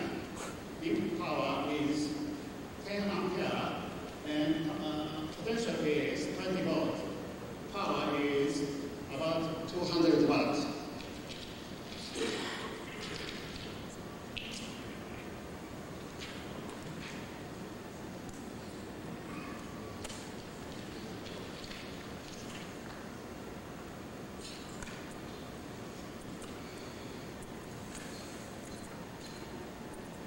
This shows gas chromatography for helium gas detection. Sample was 1 milliliter. Gray or molecular sieve 5A was packed into the 3 millimeter diameter and 10 meter long stainless steel pipes. Argon carrier gas was flowed at constant flow rate of 60 milliliter per minute. TCD detector was used. Coordinate is output of TCD detector, and unit is microvolt here. Obsessor is detection time, unit equals minute.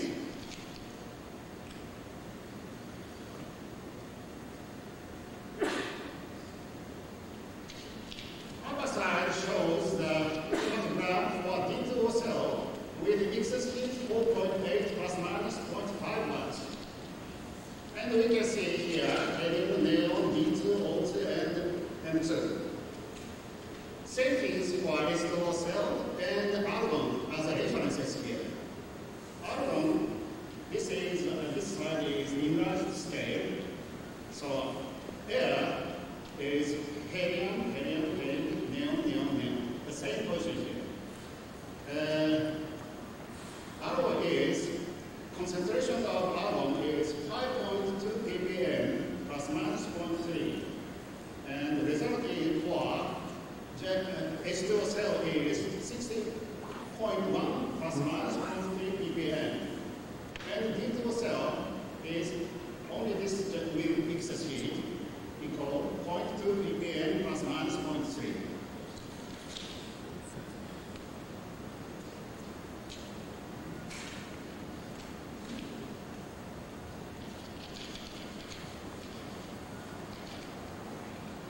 This shows the setup of proportional gas chamber for precision gas detection. The chamber was made to measure the energy spectrum of beta ray from tritium nuclide. Here we have a gas chamber, red sheet for gamma ray, and anticoincidence passive detector for cosmic ray reduction was surrounding the detector. Bias was 1.3 to 1.7 kilovolt. Gas was argon plus 10% methane. This slide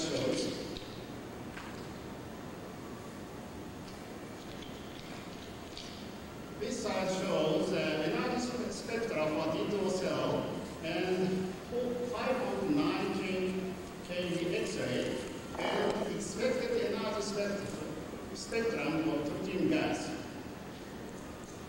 This side is channel number of VHS plus height analyzer. This side is counts per channel. This shows the energy spectrum for D2O cell with excessive heat energy 3.5 watts. The result is 0.90 plus minus 0.006 dps per 20 milliliter. Sample was 20 milliliter. dps means disintegration per second. 1 dps corresponds to 5.6 times 10 to 8 tritium atoms here. this side energy calculation of Shannon number.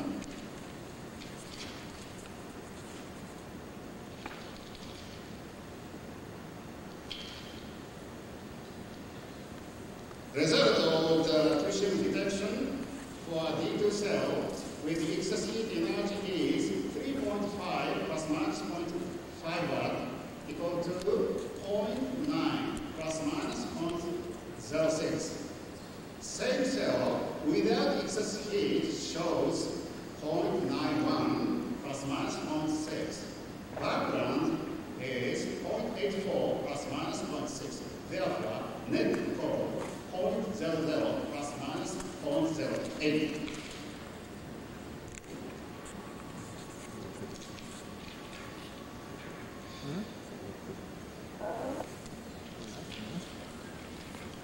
To save time, we summarize experiment. We omit the explanation of the experiment for tissue in liquid phase and the detection of gamma rays and neutrons. We summarize here a factor obtained for each experiment, including the method and the analysis.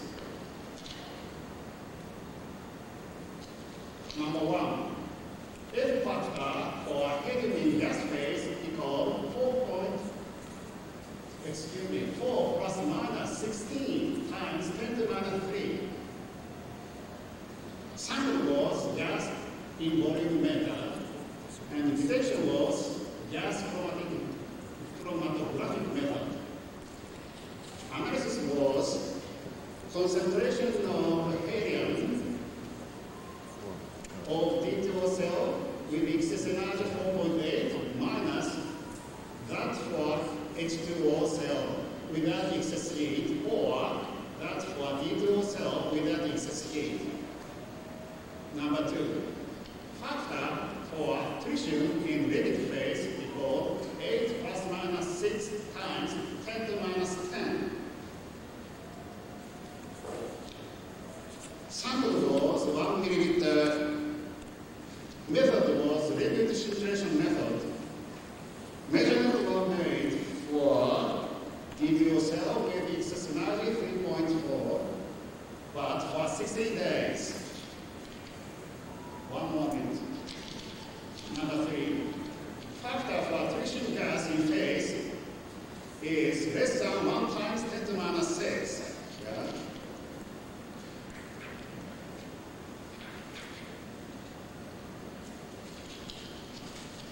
Factors for gamma ray is less than 1 times 10 to minus 6, the same for neutrons.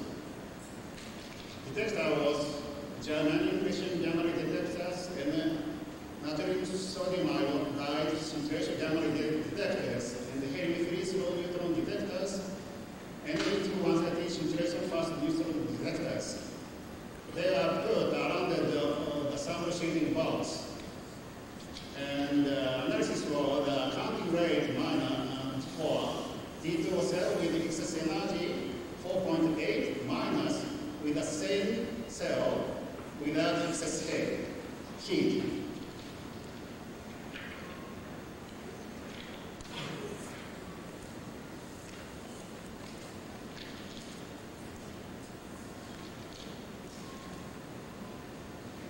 Calculated values are summarized. The order is 10 to minus 3, 10 to minus 10, less than 10 to minus 6, 6, 6. It's seen that these extremely small values cannot explain the amount of excess heat. However,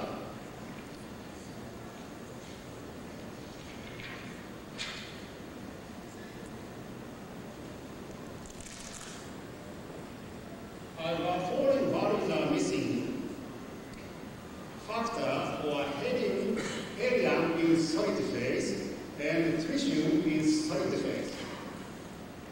If a nuclear reaction were made in the palladium cathode, the residual helium and tritium atoms hardly escaped out of the cathode to gas and liquid phases of the cell under operation, as might be shown in the present experiment.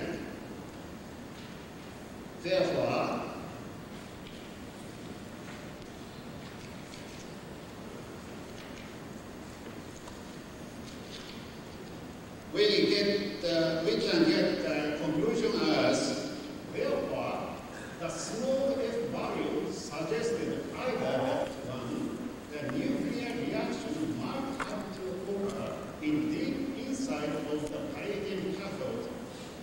This is my hope.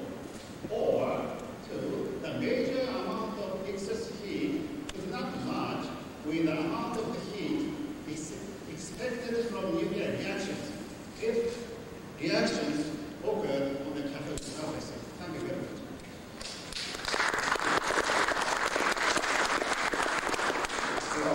Just a small question before concluding.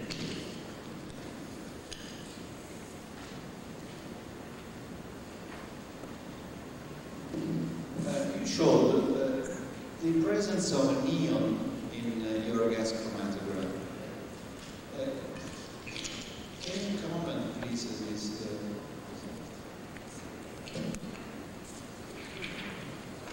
What is the ratio between helium-4 and neon?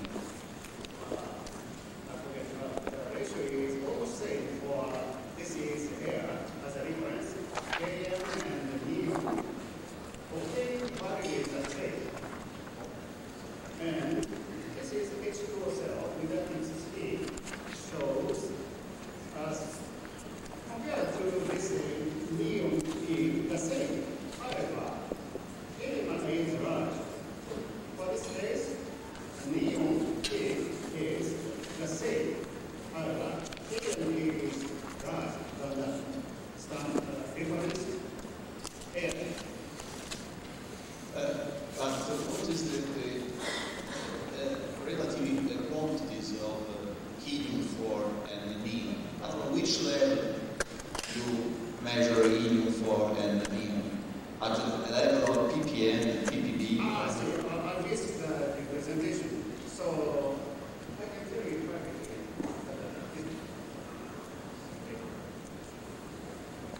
Thank you very much. So we should break at this moment. Then we will see back. We will break. We'll consider it broken. 10 to 4. Okay, this talk, heat and helium measurements in deuterated palladium systems. Okay, that's for,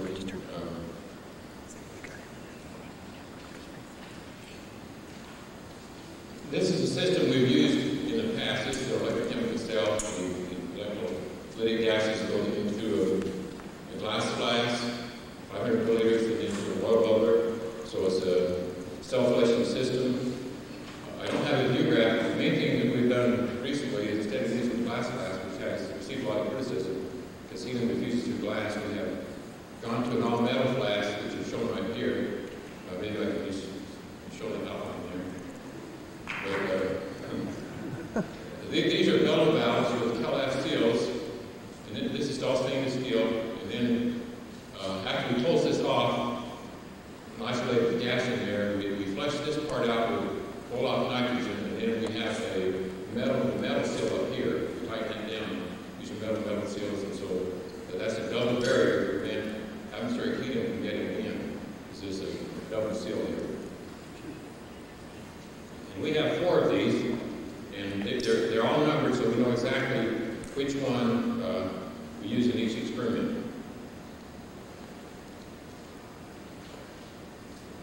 Now, just a few brief words on calorimetry. The cell potential, of course, changes with time. There's no steady state. The temperature of the cell changes with time. Here you add D2O, and it changes again. And you see the changes are fairly linear, so we use a linear approximation in evaluating some of the terms in the difference equation. And Mark Weissman talked about this a little bit today, but these are similar equations. This is the power carried away by the gas stream, D2, O2, and D2O vapor. And this is due to changes in the calorimeter itself. This is the full equation for the power carried away in the gas stream. And this is the full equation for the calorimeter. If you leave these terms out, you get approximate equations, but that's sort of a steady-state approximation again. So recently we've gone to a computer calculation of all the terms in these equations to get better accuracy. Just to show that you cannot always ignore the power carried away by the gas stream. This shows how it varies with temperature. The main effect is the heat carried away due to the evaporation of the D12. That's the major term that contributes to that. That's the galvanic here. And the evaporation of the D12, that's by far the major term. So as you get up above 60 degrees, you see this becomes quite important. If you're working below 60 or 50 degrees, maybe you can neglect it. With higher temperatures, you cannot. Now, theoretically, if you want to, for excess power and heating production, to really lower your experimental error, you need a fairly large amount of excess power. For a current of 500 milliamps, and if your helium measurement is plus or minus 1 part per billion, that's what we get from the helium field operations in Amarillo, Texas, where we send our samples. And our calorimetric error is about 20 milliwatts. I think maybe I get down to 10 milliwatts now with the full equation. But if you only got a small amount of excess power, then you get a rather large percent error in the helium and in the calorimetry measurement. If you get up around 200 milliwatts or 500 milliwatts, as we did a few years ago, we haven't got that high since, you can get your errors down quite low with the helium analysis done by the Bureau of Mines in Amarillo, Texas. But to really get accurate measurements, you need larger excess power effects. And as far as I can tell, we went through all my studies, it looks like the excess power, when we do get it, is always approximately 1 watt per cubic centimeter, or maybe 1 to 5. I've never had more than about 5 watts per cubic centimeter. So if you assume 1 watt per cubic centimeter, and I usually use a length of 1.5 centimeters, then if you're going to get a large effect, based on the 1 watt per cubic centimeter, you need a fairly large diameter cathode, like 4, maybe 4 millimeter diameter, if you want to get a large effect, if it's 1 watt per cubic centimeter. Well, using the metal flask, we sent off 5 samples where there was no excess power, and this is flask 1, flask 2, flask 3, flask 4. These are 3 different flasks. This is cell C and cell D, so these are different calorimetric systems, cell C, cell D. Here we came back and used flask 3 again. You can see it agrees pretty well. Flask 3, 4.5 parts per billion here, and flask 3, 4.9 here. Here's also an experiment in water right here. We use water instead of D12, and it agrees pretty well with the heavy water where there was no excess power. And we were quite pleased with this. When you average this all out, for these 5 experiments, the mean is 4.4 plus or minus 0.6 parts per billion. So that shows that we are pretty effective in reproducing our experiments and getting consistent results when there is no excess heat. If you want to report it in terms of atoms per 500 milliliters, which we've used in the past, it's 5.1 times 10 to the 13th atoms per 500 milliliter plus or minus 0.7. So this answers the question, then what is our background helium level? In all our previous experiments, now we pretty well know what that is by measuring the metal flask. And so this would also be our lower limit of our helium detection limit in prior experiments. We could not have had even more helium than that in the detection limit. Now, where does the background helium come from? We measure 4.4 parts per billion is not a lot of helium. In the atmosphere, there's 5,200 parts per billion. So we're a lot less than atmospheric concentration. We're still using the glass cell. If you calculate based on the amount of glass we have in the glass cell, in fact, to make sure I counter for this thoroughly, I doubled the surface area of the glass after I calculated. I went ahead and doubled it just to make sure. And based on this equation, I would calculate we get about 2 times 10 to the 11 helium atoms per 500 milliliter, based on the amount of glass when I even double the surface area. So it takes about 4,440 seconds to fill the 500 milliliter glass flask. So our background is 5.1 times 10 to the 13th. This is 2 orders of magnitude smaller. So diffusion through the glass while we collect the gas sample does not explain where the helium comes from. However, I talk to people in Amarillo, Texas that do helium measurements all the time. We are using thick-walled rubber tubing to connect our cell to the glass flask, and they have done measurements using thick-walled rubber tubing, and they gave me their diffusion rates, and therefore the helium diffusion through the rubber tubing can account for that level. So that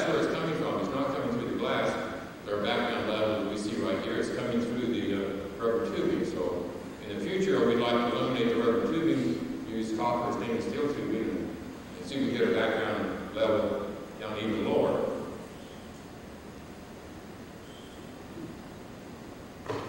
Now, we did have recently some experiments that gave small excess power. We haven't not obtained the large excess power, 500 milliwatts, that we saw several years ago. We did see order 50, 60 milliwatts of excess power here. And these experiments were consistent. They showed excess power for week after week, and sometimes they even showed up higher than this, as high in some cases 200 milliwatts. But I'd already shipped the metal flask to Amarillo, Texas, and it was 2 months before I ever got it back again. So even though I had higher excess power later, I didn't have any metal flask to make it wipe the gas in. So that you see the parts we're doing here are above what we measured in the background, and if we subtract the background from these amounts and divide by the number of watts we have, and we can come up with the helium atoms per second per watt. It averages out around 1 times 10 to the 11 helium atoms per second per watt. So these are experiments in the metal class, analyzed by the U.S. Bureau of Mines at the Department of Interior in Amarillo, Texas. And that's after we corrected the background. So we're coming out with, again, about the right order of magnitude. Now, a year or so ago, we had 3 samples measured by the Rockville International, where we did have small excess heat again. And this is in a glass flask, but they extrapolated back to 0 times, so that eliminated the fusion through the glass effect by extrapolation back to the time of deflection. Now, I never knew how, I never was quite sure how much significance to make of this, because I did not know how our background was fluctuating. But the work we did recently, our background is 5 times 10 to the 13th, or 0.5 times 10 to the 14th, so our background is right there, and the error bar is very small. And if you go from the background up to this guy right here, that's a 12 sigma effect. So our recent background work shows that this is significant, this value up here. And again, these 3 experiments all had small excess heat. This one had the highest. This one in the middle had the middle amount, and the one down here had the lower amount. So these all came out in the right order again. That's what we had before. The amount of helium we found scaled with the amount of excess heat. And if you calculate this, now we know the background, so I take the excess power, and I take the background, correct the background, 5.1 times 10 to the 13th, and subtract that out. And then I get, this is what they measured, then I subtract the background from these values. And then I divide by the amount of excess power, and I get 2 times 10 to the 11th, 2 times 10 to the 11th, and 5 times 10 to the 11th. This is the least accurate because that's the smallest excess power. You see these are fairly, at least these 2 are quite consistent. About 2 times 10 to the 11th helium atoms per second per watt.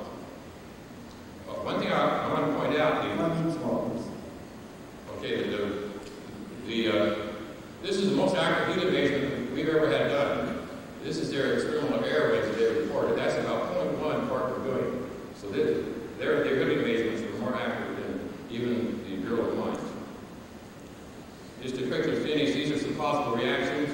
We're not claiming that we know what the reaction is, but you saw that we were getting around 10 to 11.